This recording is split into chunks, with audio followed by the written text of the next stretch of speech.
అందరికీ ఆత్మీయ ప్రణామాలు. నా జీవితం అనేది ఆధ్యాత్మిక కుటుంబంలో పుట్టాను. చిన్నప్పటి నుంచి కూడా మాది పెద్ద కుటుంబం. Combined family. మొత్తం ఒక 4 తరాల వాళ్ళు ఎప్పుడు ఉండేవాళ్ళం. అంటే మా తాతమ్మ, నానమ్మ, మా బాబాయి, మా నాన్న ఇలా అందరూ కుటుంబంలో అందరితో పాటు పిల్లలతో అందరు కలిపి దాదాపు ఒక 30 మంది వరకు ఇంట్లో ఉండేవాళ్ళం. సో ఆ విధంగా కంబైన్డ్ ఫ్యామిలీలో ఉంటూ రైతు కుటుంబంలో జన్మించాను. సో అప్పుడు 71 వరకు కూడా మాకు ట్రాన్స్‌పోర్ట్ సిస్టమ్ అనేది చాలా తక్కువగా ఉండేది. అంటే అప్పటికి బస్సులు అనేటివి ఓన్లీ పట్టణాలకు మాత్రమే ఉండేది. గ్రామాలకి బస్సులు ఉండేవి కాదు. ఎక్కడికన్నా వెళ్ళాలన్నా కూడా ఎద్దుల బండ్లోనే ప్రయాణం చేసేవాళ్ళం. పెళ్ళికి కానీ ఇంకెక్కడికైనా అవసరం వచ్చినప్పుడు లేకపోతే ఏదైనా మెటీరియల్స్ తెచ్చుకోవాలన్నా అప్పుడు సక్రమంగా రహదారులు కూడా ఉండేది కాదు. లేకపోతే సైకిల్ మీద వెళ్ళటం, దగ్గరలో అయితే నడిచి వెళ్ళటం ఈ విధంగా ఉండేది అప్పటి పరిస్థితుల్లో. ఈ ట్యాప్ సిస్టమ్ అవి లేకపోవటం వల్ల దూరం నుంచి ఇంట్లో మంచినీరు దూరం నుంచి తెచ్చుకునే వాళ్ళం. ఒక 2 కిలోమీటర్ల దూరం నుంచి. సో ఎప్పుడు అవసరం కాబట్టి ఇంట్లో అందరూ కూడా వాళ్ళ స్తోమతను బట్టి ఆ బిందెలు చిన్నవి పెద్దన్ని తీసుకుని వెళ్ళి మంచినీరు తెచ్చుకునేవాళ్ళం. ఇప్పుడు మాది గ్రామంలో మధ్యలో ఉంటుంది ఇల్లు. సో ఎవరైనా చుట్టుపక్కల గ్రామం నుంచి వచ్చేవాళ్ళు నడిచే వాళ్ళందరూ కూడా మా ఇంటి ముందుగా వెళ్ళేవాళ్ళు.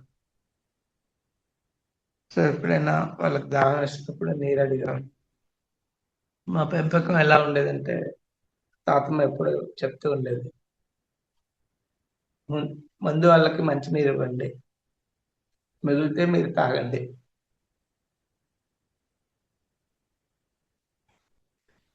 అలాంటి తత్వంతో పెంచారు మమ్మల్ని.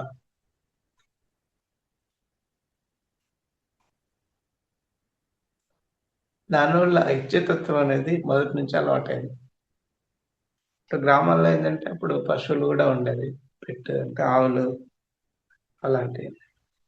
సో వాటిని పెంపకం, వాటి ద్వారా వచ్చే పాలు అలాంటివి తీసుకోవటం. ఇప్పుడంటే డిజిటల్ మార్కెట్స్, వెజిటబుల్స్ అనే సంవత్సరం మొత్తం దొరుకుతున్నాయి. ఆ రోజుల్లో అలా కాదు. ఓన్లీ ఎప్పుడైతే వర్షాకాలంలో అప్పుడు ఏంటంటే ఈ వ్యవసాయం కూడా ఓన్లీ వాతావరణం వర్షాలు పడినప్పుడే, వర్షాలు పడితేనే మనకు పంటలు వచ్చేది. వర్షాలు పడలేదనుకోండి ఎప్పుడు కరువు వచ్చేది ఎక్కువ. ఆ కరువు ఒక్కొక్కసారి ఎలా అంటే 71 బిఫోర్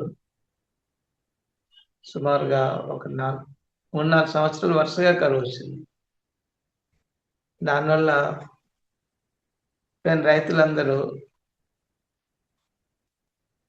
వాళ్ళు ఉండే పశువులు కూడా వాళ్ళు పెంచాలంటే కావాల్సిన గడ్డి లేక వాటిని అమ్మేసుకున్న పరిస్థితి అలాంటివి ఉండేది పరిస్థితులు. సో పంట అనేది ఓన్లీ వర్ష ఆధారిత. ఇప్పుడంటే మనకు డెవలప్మెంట్ అయ్యి దాదాపు నియర్లీ 50% ఆఫ్ ది ఏరియాస్ మనకు ప్రాజెక్ట్స్ కట్టడం వల్ల కొంత ఆ నీరు వచ్చి కొన్ని ఏరియాస్ లో మాత్రం 2-3 పంటలు తీయగలుగుతున్నారు. అందుకే మనకి కూరగాయలు కానీ పళ్ళు కానీ కాలానికి సంబంధం లేకుండా ఎప్పుడు మనకు దొరుకుతున్నాయి. పుచ్చకాయలు తీసుకున్నారు ఆల్మోస్ట్ సంవత్సరం అంతా వస్తున్నాయి. అలానే కొత్తిమీర, పుదీనా అలా అనేక రకాలైన కూరగాయలు ఎప్పుడు మనకు దొరుకుతున్నాయి. సో ఆ రోజుల్లో అలా ఉండేది కాదు. ఓన్లీ ఇళ్ళలో పెంచుకునే వాళ్ళం. లేకపోతే పొలం ద్వారా వచ్చేటి రైతులు తీసుకొచ్చి అమ్మటం వల్ల. అదేనా ఓన్లీ వర్షాకాలం, ఎండాకాలం వచ్చిందంటే ఆ 3 నెలలు ఎలాంటి కూరగాయలు దొరికేది కాదు. ఓన్లీ బంగాళదుంప, ఆలుగడ్డ అంటారు కదా! అది. తర్వాత దోసకాయ పొలాల్లో పండినయి. అంటే అప్పుడు పెన్ వరి ధాన్యం పండించేందుకు కూడా నీరుండేది కాదు. ఓన్లీ సెలెక్ట్ ఏరియాస్‌లో ఎక్కడైతే చెరువు కింద నీరుంటుందో అక్కడ పండించాలి. మిగతా అంతా జొన్న, తెల్లజొన్న, పచ్చజొన్న ఇలాంటి తక్కువ నీరొచ్చినా కూడా పండేయగలిగే పంటల్ని అదే బేసిక్ ఆహారం కూడా తీసుకునేవాళ్ళు. ఇప్పుడు ఎక్కువగా జొన్న, మొక్కజొన్న, తర్వాత వరి అనేది చాలా తక్కువన్నట్టు తినటం అనేది. ఆ విధంగా జీవన పరిస్థితులుండేవి. ఈవెన్ స్కూల్‌కెళ్ళాలన్నా గూడా గ్రామాల నుంచి మా స్నేహితులు వచ్చేవాళ్ళు. 5 కిలోమీటర్లు నడుచుకుంటూ. వర్షం వచ్చినప్పుడు వాగులో వస్తుంటే దాంట్లో ఈదుకుంటూ వచ్చేవాళ్ళు. వాళ్ళ కాళ్ళకి చెప్పులు గూడా ఉండేవి గాదు.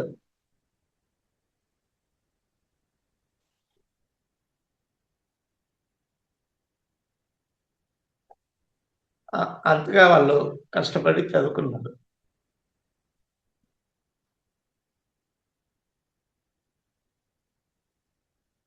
స్కూల్‌కెళ్ళాలన్నా అట్‌లీస్ట్ ఒక 2 కిలోమీటర్స్ నడిచి వెళ్ళేవాళ్ళం.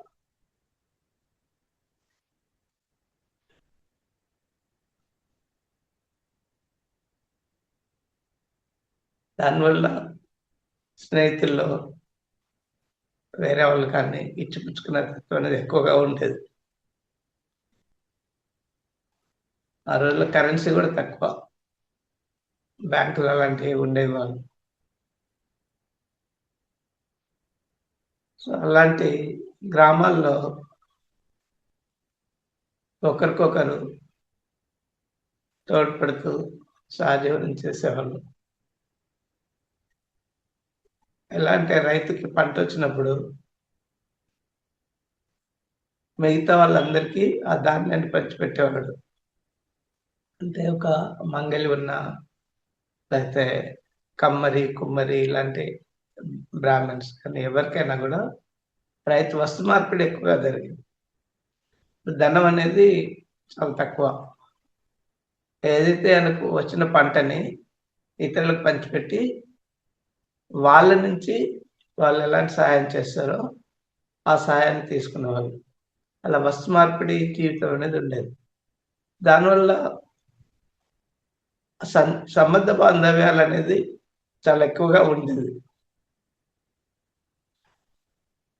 ఆ కుల వ్యవస్థకు సంబంధం లేకుండా అందరూ గూడా ప్రేమతో పిలవటం గూడా అత్తమ్మ, మామయ్య అని, బాబాయ్ అని, తాతయ్య అని ఇంట్లో వాళ్ళని గాదు, బయట వాళ్ళని గూడా. ఆ విధంగా జీవన విధానం ఉండేది. ఇప్పుడు అది మొత్తం లోపించింది. సో, అప్పుడేంటంటే ఆ ప్రేమతత్వంతో అందరూ ఉన్నారు కాబట్టి, ఇంకోటి సాధ్యమైనంత వరకు కూడా ఇళ్ళలో అప్పుడు కరెంట్ కూడా ఉండేది కాదు. సో, ఎప్పుడైతే ప్రొద్దున సూర్యోదయం అయ్యే ముందు గంట, గంటన్నర ముందు 4, 4:30 ఆ ప్రాంతంలో లేచి కాలకృత్యాలను ముగించుకొని పిల్లలైతే ఎవరైతే ఇంట్లో వాళ్ళు సహాయం చేసి ఇంట్లో పనులకన్నిటికి సహాయపడేవాళ్ళు. అయిపోయిన తర్వాత రెడీ అయ్యి స్కూల్‌కెళ్ళేవాళ్ళు, పిల్లలెళ్ళేవాళ్ళు. తర్వాత పెద్దవాళ్ళొచ్చి పొలం పనులకి. సో, ఇంట్లో స్త్రీలెవరైతే ఉంటారో వాళ్ళు ఫైర్‌వుడ్ ద్వారా ఇత్తడి, లేకపోతే కుండలు గానీ, ఇనుప సామాన్లు యూజ్ చేస్తూ వంటకి వాడుకునేవాళ్ళు. ప్రొద్దున వాటిని క్లీన్ చేయాలన్నా గూడా ఆ రోజుల్లో బూడిదతో చేసేవాళ్ళు. సో, ఆ విధంగా ఈ అల్యూమినియము, ప్రెషర్ కుక్కర్స్ ఏవైతే బ్రిటిష్ సాంప్రదాయం ద్వారా మన సాంప్రదాయాన్ని వాళ్ళు కొల్లగొట్టి సహజీవనాన్ని కూడా బ్రేక్ చేశారు.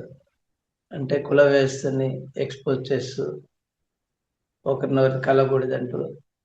సో ఆ విధంగా మనలో మనకు భేదాలు కల్పిస్తూ మన జీవన విధాన్ని కూడా మొత్తాన్ని బ్రేక్ చేశారు. మన మనం ఎప్పుడైతే ఇప్పుడు ఈ మట్టి కుండల్లో కనుక వండుకొని తింటే 100% ప్రోటీన్స్ దాంట్లో రిజర్వ్ అవుతాయి. అందుకే ప్రొద్దున ఈరోజు మధ్యాహ్నం వండిన అన్నం నెక్స్ట్ డే 10 గంటల వరకు కూడా అది చెడిపోయేది కాదు. కారణం ఏంటంటే దాంట్లో అన్ని ప్రోటీన్స్ అన్నీ మామూలుగా ఉండేవి. లేకపోతే ఏం చేసేవాళ్ళంటే ఇత్తడి గిన్నెలో వండి దాన్ని వార్చేవారు. ఆ వార్చడం వల్ల వచ్చి గంజి అలాంటివి ఉంటే దాన్ని కూడా తాగేవాళ్ళన్నట్టు. అట్లా ఆ వండిన ప్రతి ఆహారాన్ని వాళ్ళు తింటూ ఎవరైనా ఆకలితో వచ్చిన వాళ్ళకు కూడా అది ఎవరైనా కావచ్చు దూరం నుంచి అప్పుడేంటంటే ఈ హోటల్స్ కూడా ఉండేది కాదు. ఎప్పుడైనా వాళ్ళు బయటికి పనికి వచ్చినప్పుడు వాళ్ళు ఆహారాన్ని వెంబడి క్యారీ చేస్తూ పొలాలకెళ్ళినా, వేరే గ్రామాలకెళ్ళినా వాళ్ళు అక్కడ తినేవాళ్ళు. లేకపోతే తెలిసిన వాళ్ళు ఉంటే వాళ్ళ ఇళ్ళలో భోజనం చేసేవాళ్ళు. సో అట్లా ఆ విధంగా అనేది ప్రేమతత్వం అనేది చాలా ఎక్కువగా ఉండేది. సో అలాంటి సహజీవనంలో పెరిగి ఆత్మీయత అనురాగాలతో పెరిగిన జీవితం నాది. ఇచ్చే తత్వం అనేది కూడా అప్పటి నుంచే. తర్వాత మన పండగలు లేకపోతే ప్రతి శనివారము లేకపోతే ఇలాంటి సోమవారము లేక కార్తీక మాసం, మార్గశిర మాసం ఇలాంటి అయితే పండగలకి అన్నిటికి కూడా గుళ్ళలో అందరూ కలిసి భజనలు చేయటం, ప్రసాద వితరణ చేయటం. సో అట్లా ఆ విధంగా సంబంధాలు చాలా ఎక్కువగా ఉండేది గ్రామంలో. సో అట్లా ఆ విధంగా అప్ టు 71 వరకు జీవితం గడిచింది. 71, 72 తర్వాత నాకు మా గ్రామంలో చదువు జూనియర్ కాలేజ్ వరకు అయిపోయింది. ఆ తర్వాత హైదరాబాద్‌కి వచ్చాను ప్రొఫెషనల్ కోర్స్‌కి. సో హైదరాబాద్‌లో కంప్లీట్ స్టడీస్ అయిపోయిన తర్వాత అక్కడి నుంచి శ్రీహరికోటలో ఇండియన్ స్పేస్ రీసెర్చ్ ఆర్గనైజేషన్‌లో 78లో జాయిన్ అయ్యాను. 78 నుంచి 2015 డిసెంబర్ వరకు మెయిన్ సెంటర్ అక్కడే ఉద్యోగం చేసేవాడిని.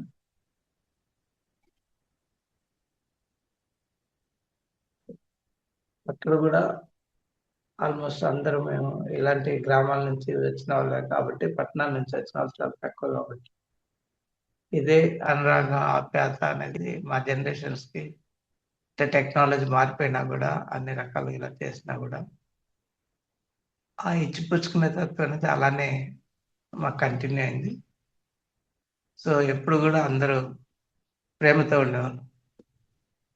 మా నాన్నగారు ఏంటంటే అలా అందరికీ పరిచయంతో ఉండి మాది పురాణ గ్రామం పుట్టిన దగ్గర నుంచి ఉన్న కుటుంబం కాబట్టి సో ధార్మికంగా కూడా అందరితో అనుబంధాలుండి గుళ్ళలో ఏదైనా కార్యక్రమాలు జరిగినా వాటికి డొనేషన్స్ అలాంటివి ఇవ్వటం.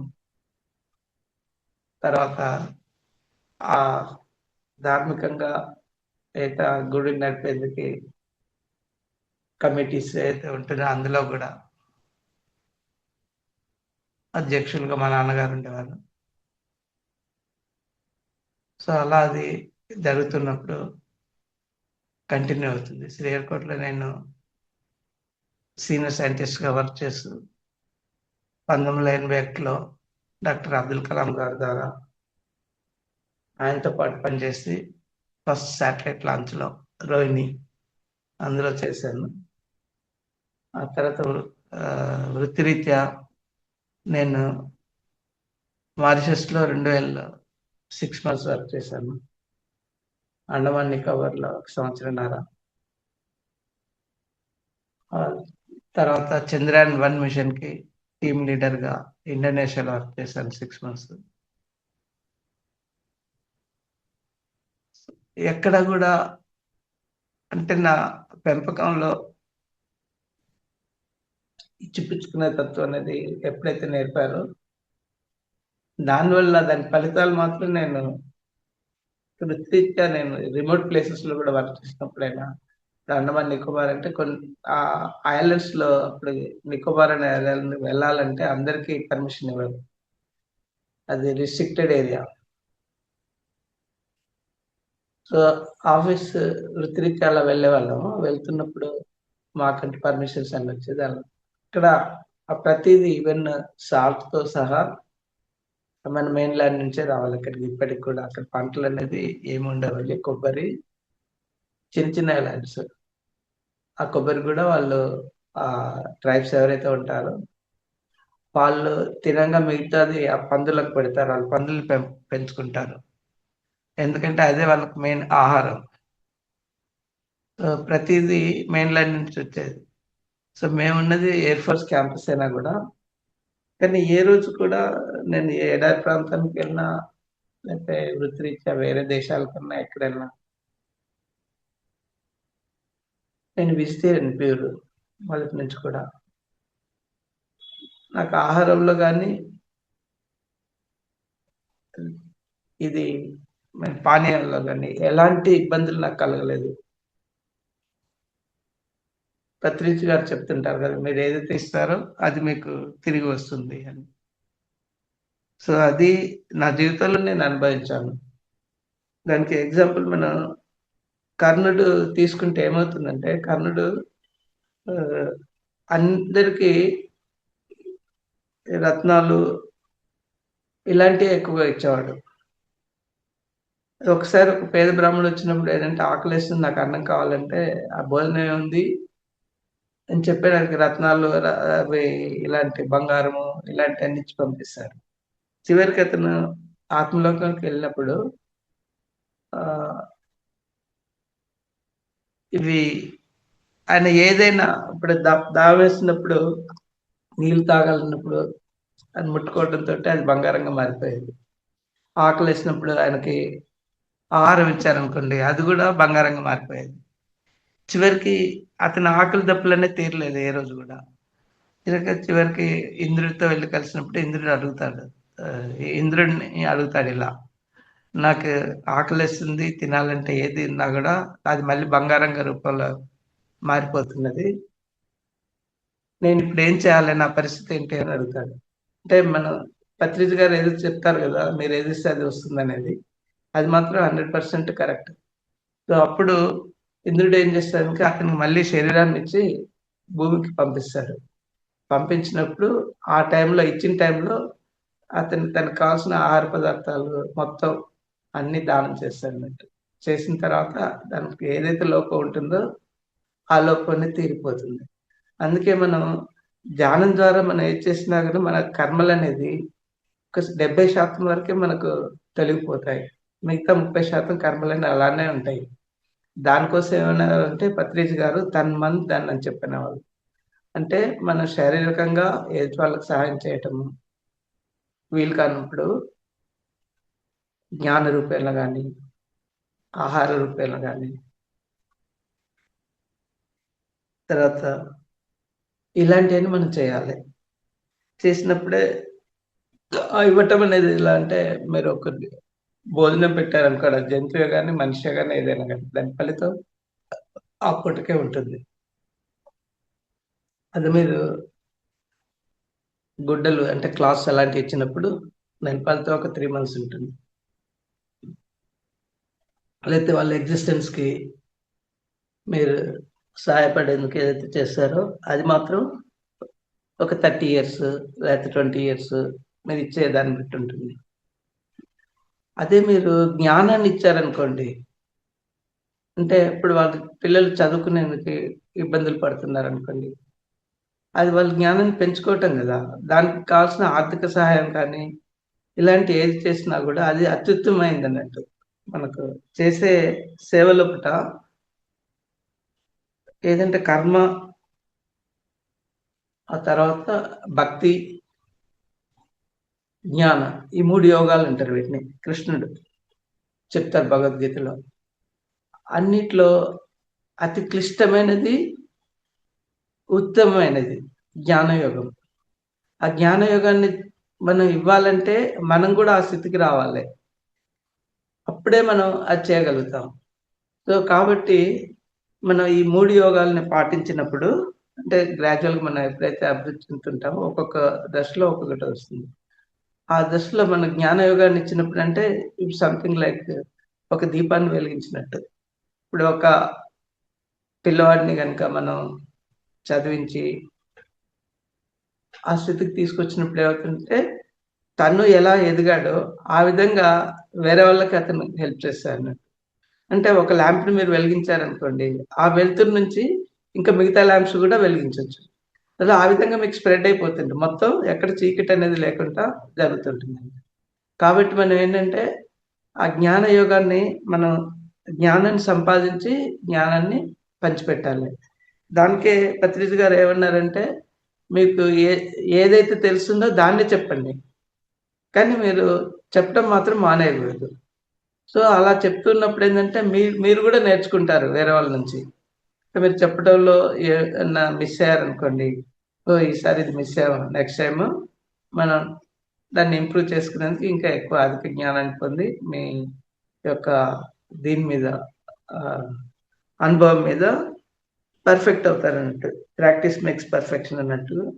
మీరలా రెగ్యులర్‌గా చేస్తున్నప్పుడు, ఆ మిగతా 30% కర్మలు తొలగించుకోవాలంటే, ఈ విధంగా మనం చేయాలి. మన ప్రవర్తనలో మార్పుండాలి. ఎదుటి వాళ్ళని ఈ కావాల్సింది. అంటే ఇప్పుడు మెయిన్‌లీ ఈ ఇప్పుడు పత్రిజి గారి ధ్యాన మహాయాగం జరుగుతుందనుకోండి. సో, అక్కడొచ్చేదంతా ధ్యానులే గదా! ఆ ధ్యానులకి మీరు ఒకరికి భోజనం పెడితే, అది మామూలు వాళ్ళకి ఒక 100 మందికి పెట్టినట్టు భోజనం. అంత ఫలితం అంటారు. ధ్యానులంటే ఋషులు.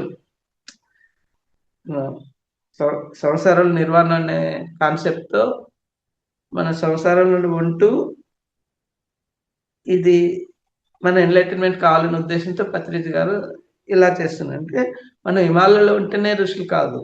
ఆ ఋషితత్వం అనేది మనం ఇళ్లలోనే ఉంటూ మన ఎన్‌లైటన్‌మెంట్ ద్వారా మన ఆత్మను ఉద్ధరించుకోవాలన్న కాన్సెప్ట్‌తో పత్రిజి గారు ఎప్పుడు చెప్తూ ఉండేవాళ్ళు. సో, మనం ఇప్పుడు అలా ఉంటూ ఇలాంటి ధ్యానాన్ని పంచిపెట్టేందుకు ఆయనేమన్నారు, ఒకటి శాకాహార ర్యాలీలు, రెండోదొచ్చేసి ధర్మ యజ్ఞాలు. ఇప్పుడు అది కూడా ఏం చేస్తున్నారు, ప్రపంచ శాంతికి అని చెప్పుకుంటారు. మన తిరుపతిలో జరిగింది, ఇక్కడ జరిగింది. సో, ఈ ఎనర్జీస్ మనం ఏదైతే అక్కడ పొందుతున్నామో, ఆ ఎనర్జీస్ మొత్తం ఆ చుట్టుపక్కల ఏరియాస్ అంతా ఆ శాంతి అనేది ఏర్పడుతుంది.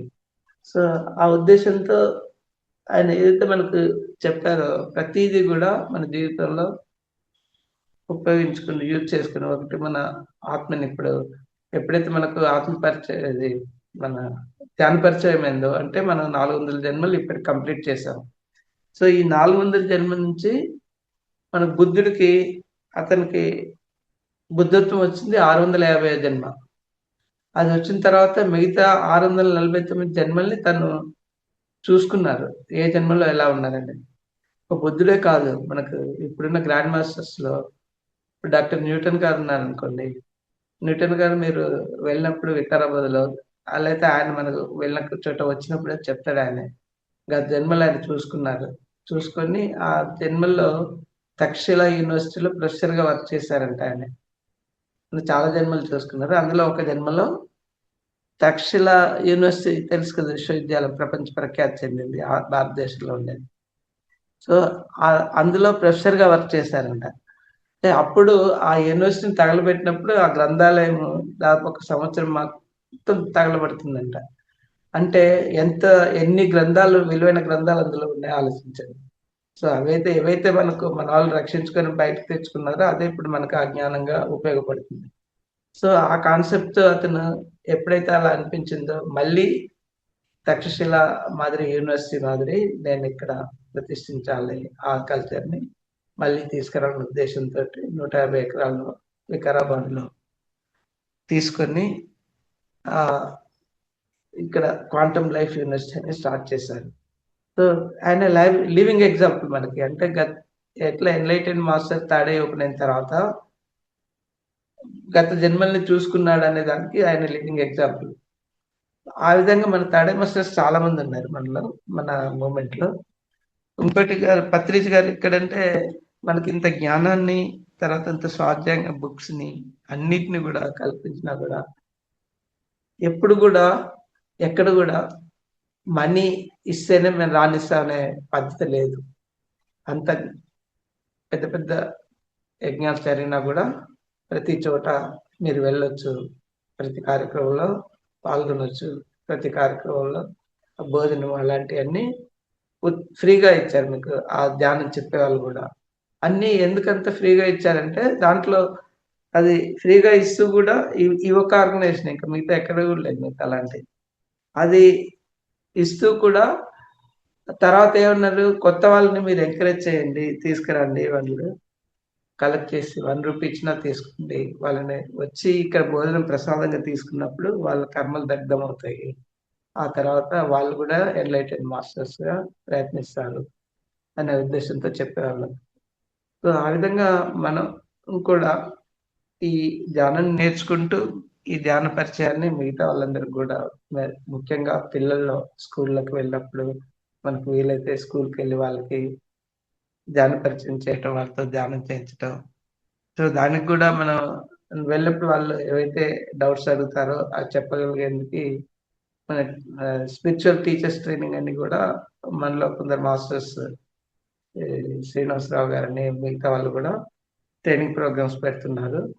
సో దాంట్లో వాళ్ళు మెటీరియల్ కూడా ఇస్తున్నారు. మామూలుగా ఆఫ్లైన్ సెషన్ జరుగుతుంది, అది కాకుండా లాస్ట్ మంత్ ఆన్లైన్ సెషన్ కూడా జరిగింది, ఫస్ట్ టైం అన్నట్టు. సో దాంట్లో చాలా యూస్ఫుల్ ఇన్ఫర్మేషన్ ఇస్తున్నారు.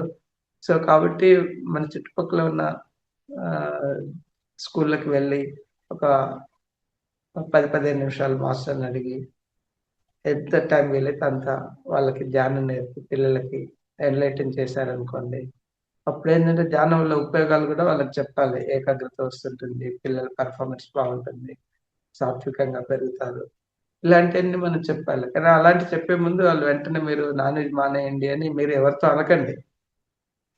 నాన్ వెజ్ తినొద్దు, ఇలా తినే వాళ్ళు రాకూడదు అనకూడదు. వాళ్ళు ఏంటంటే స్వానుభవంతో వాళ్ళంతా వాళ్ళు నేర్చుకుంటారు.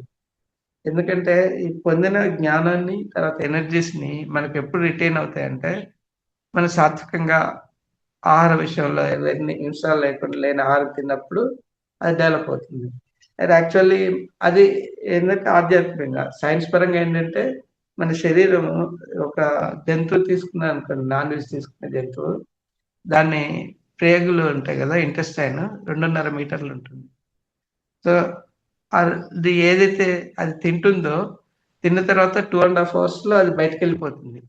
ఆ తర్వాత అది ఒకరోజు భోజనం చేస్తే, ఒక సింహం తీసుకున్నారనుకోండి 7 రోజులు భోజనం చేయదు, అది అలానే ఉంటుంది. అంటే ఆ లోన ఉన్న ఏదైతే విష పదార్థాలు ఉన్నాయో అన్ని డ్రైన్ అవుట్ అయ్యేంత వరకు అది మళ్ళీ తినదు, ఉపవాసంతో ఉంటుంది, ఓన్లీ నీరు మాత్రం తాగుతుంటుంది. అదే మీకు పులి తీసుకుంటే 6 రోజులు ఉపవాసం ఉంటుంది, చిరుత తీసుకుంటే 4 రోజులు ఉంటుంది ఉపవాసం. సో ఆ విధంగా ఆ జంతువులు ప్రకృతికి అనుసంధానం చెందుతూ, ఎందుకంటే అవి డిజైన్ చేసిందే నాన్ వెజ్ తినటానికి.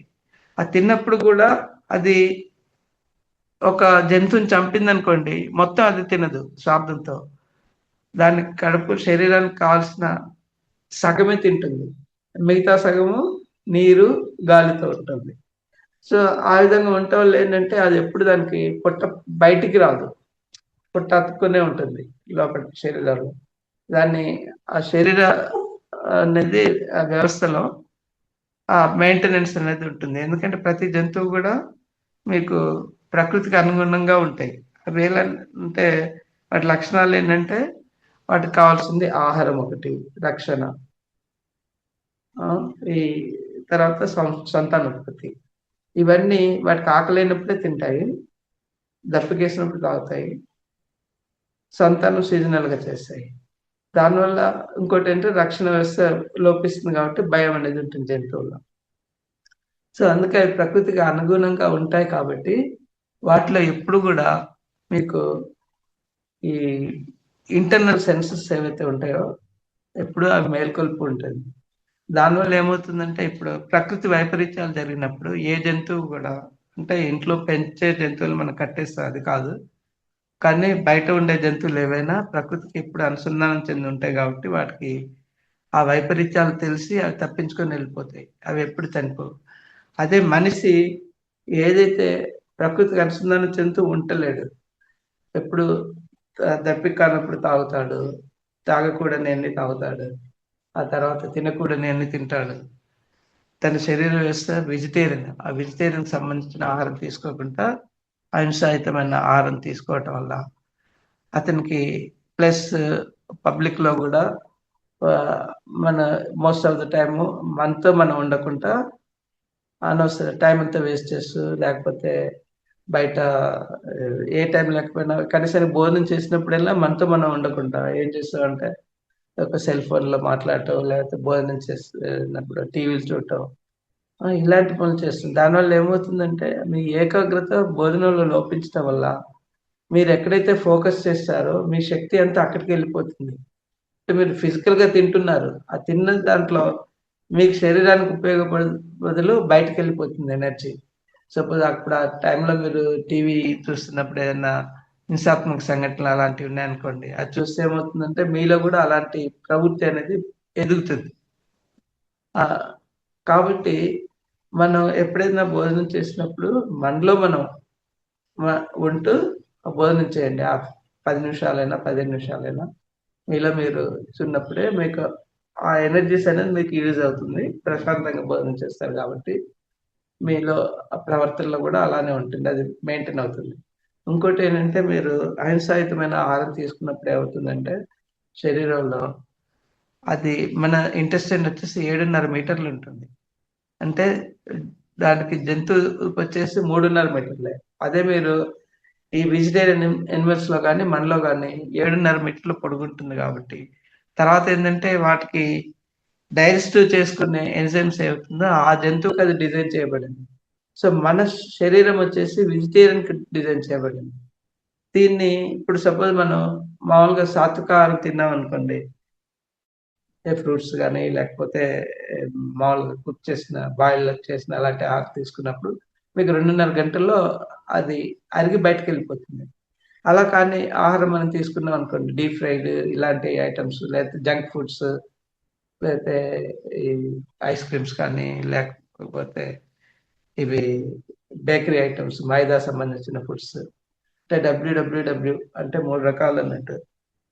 వైట్ మైదా అలాంటి తర్వాత ఈ వైట్ ప్యూర్‌లీ పాలిష్ చేసిన రైస్ కానీ, లేతే టేబుల్ సాల్ట్ ఇలాంటి మనం కన్జ్యూమ్ చేసినప్పుడు ఏందంటే, అవి మన శరీరానికి లోపల హాని చేస్తాయి. సో, హాని చేయటం వల్ల మనకి అవి ఆ కడుపులో పేగులకి అతుక్కుపోతుంటుంది. అలానే హింసాయుతమైన ఆహారం తీసుకున్నప్పుడు అది ఈ డీప్ ఫ్రైడ్ అవి తీసుకున్నప్పుడు ఏందంటే, మీకు 2.5 గంటల్లో మీకు అవి అరగదు. జీర్ణం చెందదు. జీర్ణం చెందినప్పుడు ఏమవుతుందంటే, మళ్ళీ మీ క్లోమ గ్రంథి ప్యాంక్రియాటిస్ ఏం చేయాలంటే, మళ్ళీ ఆ రసాయనాన్ని మళ్ళీ ప్రొడ్యూస్ చేయాల్సొస్తుంది. ఆ ప్రొడ్యూస్ చేసినప్పుడు ఏందంటే, అది ఇంబాలెన్స్ జరిగి, ఆ అసిడిటీ అనేది శరీరంలో ఏర్పడుతుంటుంది. శరీరంలో అసిడిటీ ఎక్కువగా జరిగినప్పుడు ఏందంటే, అవి అల్సర్స్‌గా మారుతుంది. సో, ఇది మీరు హింసాయుతమైన ఆహారం తీసుకున్నప్పుడు అది బయటికెళ్ళాలంటే 12 గంటలు పడుతుంటది. ఆ 12 గంటలు ఎందుకంటే, మన ఇంటెస్టైన్ ఒకటి పొడుగొకటి, ఆ తర్వాత ప్రయాణం చేసేందుకు దానికి ఈ స్లోగా వెళ్తుంది. ఆ కావటంలో ఇప్పుడు మీరు 12 గంటలు హింసాయుతమైన ఆహారం బయట పెట్టండి. బయట పెట్టినప్పుడు ఏ పరిస్థితి ఉంటుంది? అది డికంపోజ్ అవుతుంది. డికంపోజ్ అయినప్పుడు అలానే మన శరీరంలో ఇది డికంపోజ్ అయ్యి నెగటివిటీ ఏర్పడుతుంది. దానివల్ల మనకు లాంగ్ టర్మ్‌లో ఆరోగ్య సమస్యలొస్తాయి. సో, అదే మీరు ఈ ఒక సొరకాయ లేకపోతే బీరకాయ ఇలాంటి మీరు గుమ్మడికాయ అలాంటి కట్ చేసి పెట్టినా మీకు 24 అవర్స్ అయినా కూడా డికంపోజ్ అనేది జరగదు. ఎందుకంటే ఆ రిటెంటివిటీ అనేది అలానే మీకు ఉడకబెట్టిన అంటే ఇత్తడి గిన్నెలో కానీ కుక్కర్లో ప్రెషర్ కుక్కర్లో కాదు బయట ఇత్తడి గిన్నెలో కానీ కుండలో కానీ మీరు వండిన ఆహారం 12 గంటలైనా కానీ చెడిపోదు. ఇప్పుడు సైంటిఫిక్ కూడా వాళ్ళు ప్రూవ్ చేసి ప్రోబయోటిక్ ఆహారం మీరు తీసుకుంటే గుడ్ బ్యాక్టీరియా డెవలప్ అవుతుందని ఇప్పుడు చెప్తున్నారు. బట్ మన పూర్వీకులు ఎప్పుడు రాత్రిపూట అన్నం మిగిలితే ఏం చేసేవాళ్ళు? దాంట్లో పెరుగు కలిపి, మజ్జిగ అలాంటివి కలిపేసి ఇలా పెట్టేసి తెల్లవారి పొద్దున మనకు ఆహారంగా ఇచ్చేవాళ్ళు. ఇప్పుడు అదే ప్రోబయోటిక్ అని వాళ్ళు రీసెర్చ్ చేసి మనకు అదే హోటల్‌లో వెళ్ళామనుకోండి అదే చద్దన్నం పెట్టేసి మనకు రూ. 10 అది ఒక ఇడ్లీ తీసుకుంటే రూ. 30 అవుతుంది. అదే మీకు చద్దన్నం పెట్టేసి 250, 300 తీసుకుంటారు. సమ్‌టైమ్స్ రూ. 1000 కూడా తీసుకుంటారు. సో, ఈ విధంగా ఏదైతే ప్రూవ్ అయిందో టెక్నాలజికల్‌గా దాన్ని అంటే మనలో ఉన్న ఏవైతే శాస్త్రీయమైన పద్ధతులు మన సనాతన ధర్మంలో ఉన్నాయో వాటిని ఇప్పుడు సైంటిఫిక్‌గా ప్రూవ్ చేసి వాళ్ళు పేటెంట్స్ తీసుకోవటం, లేకపోతే ఎక్కువగా చార్జెస్ చేయటం, బహుమతులు తీసుకోవటం. రీసెంట్‌గా జపనీస్ సైంటిస్ట్ ఇది ఉపవాసం వల్ల దాని మీద రీసెర్చ్ చేసి నోబెల్ బహుమతి తీసుకున్నారు. కానీ ఈ ఉపవాసం ఉన్న వ్యవస్థ మనలో ఎప్పటినుంచో ఉంది. ఎలా అంటే ఆహ్, పండగలకి లేకపోతే శనివారం అని, లేకపోతే ఏకాదశి, అమావాస్య, లేకపోతే పౌర్ణమి ఇలాంటి అంటే మనకప్పుడైతే యూనివర్స్ నుంచి హయ్యర్ ఎనర్జీస్ వస్తాయి మీకు. ఏకాదశి నుంచి పౌర్ణమి వరకు అమావాస్య టైంలో కూడా. సో, హై ఎనర్జీస్‌ని మనం రిసీవ్ చేసుకోవాలంటే మనం ప్రకృతికి అనుసంధానం చెందుతూ ఉండాలి ఆ టైంలో. సో, మీరెప్పుడైతే పూర్తిగా ఆహారం తీసుకున్నప్పుడు ఏందంటే మీరు నిద్రకు లోనయ్యే అవకాశం ఉంది. సో, ఎప్పుడైతే మీకు ఆహ్, మితాహారం గాని, లేకపోతే ఉపవాసం గాని ఉన్నప్పుడు మీకు శరీరంలో ఆ ఎనర్జీస్ వచ్చి మొత్తం శుద్ధి జరుగుతుంటుంది. ఆ శుద్ధి జరగటం వల్ల మీకు అదంటే టోటల్ సే 24 అవర్స్ మోర్ దాన్ 12 అవర్స్ గనుక మీరు తినేసి మేము ఖాళీ ఉంచారనుకోండి. నైట్ సపోజ్ 7 గంటలకు భోజనం చేసి తెల్లవారి 7 తర్వాత అంటే 12 అవర్స్ యాక్చువల్లీ ఇంకా 18 అవర్స్ అయితే బెస్ట్ అన్నట్టు. అది ఉపవాసం టోటల్‌గా అవుతుంది. సో, అలా తీసుకున్నప్పుడు ఏందంటే మీకు శరీర వ్యవస్థకి విశ్రాంతి ఇస్తున్నారు. ఆ విశ్రాంతి ఇచ్చినప్పుడు ఆ డైజెస్టివ్ సిస్టమ్ అంతా శక్తి రీగెయిన్ అవుతుంది. ఇప్పుడు మనం పడుకొని లేచినప్పుడు ఎలా అయితే ఫ్రెష్‌గా అవుతామో, అదే విధంగా డైజెస్టివ్ సిస్టమ్ కూడా మనకు శక్తి రీగెయిన్ అయ్యి దానిలో ఉన్న మలినాలన్నీ శుద్ధి జరుగుతాయి.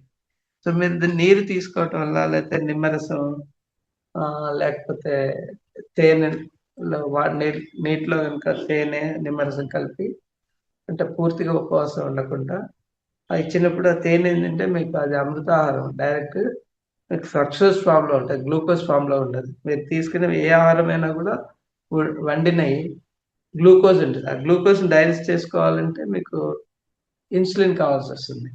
అదే మీకు ఈ ప్రకృతి పరంగా ఏదైతే వస్తాయో అంటే తేనె గాని, లేకపోతే ఫ్రూట్స్ గాని, ఇవేవైనా కూడా దాంట్లో మీకు గ్లూకోజ్ తీపనేది గ్లూకోజ్ ఫార్మ్‌లో ఉండదు. ఫ్రక్టోజ్ ఫార్మ్‌లో ఉంటది. ఫ్రక్టోజ్ ఫార్మ్‌లో ఉన్నప్పుడేంటంటే మీకు ఈ దీని అవసరం ఉండదు. ప్యాంక్రియాటిస్ ద్వారా ఏదైతే డీకంపోజ్ చేయాల్సిన షుగర్ అదంతా చేయాల్సిన అవసరం ఉండదు కాబట్టి వాటిని యూజ్ చేసుకోకుండా డైరెక్ట్ సెల్స్ అబ్జర్వ్ చేస్తాయి బాడీలో ఆ శక్తిని. అందుకే మీరు తేనె తీసుకొని తేనె నీళ్ళు గాని ఇలాంటివి చేసినప్పుడు ఏంటంటే మీకు ఆ ఎనర్జీ అనేది బాడీలో రీగెయిన్ అవుతుంది. డైరెక్ట్ ఇప్పుడు ఒక డ్రాప్ తేనె గనుక మీరు నాలుక మీద వేసుకున్నారనుకోండి. ఫ్యూ మినిట్స్‌లో అది డైరెక్ట్ మీకు సెల్‌లో అబ్జర్వ్ అయిపోతుంది. సో, అందుకే మీకు ఆ నీరసం అనేది రాదు. ఇంకోటేంటంటే నిమ్మరసం ఇలాంటివి తాగినప్పుడేంటంటే, ఇప్పుడు మనం బయట నిమ్మకాయ మీరు ఏదైనా వస్తువుని తోమేందుకు చూడండి. నిమ్మకాయను ఉప్పు కలిపి గనుక మీరు చేస్తే ఎలా శుద్ధి అవుతుంది కదా! అలానే మీ శరీరంలో ఏదైతే వ్యర్థాలుంటుందో, ఆ వ్యర్థాలన్నీ శుద్ధి జరుగుతాయి. శుద్ధి జరగటం వల్ల మీకు జీర్ణ వ్యవస్థ అనేది ఎప్పుడు ఏ జబ్బు లేకుండా ఉంటుందనండి.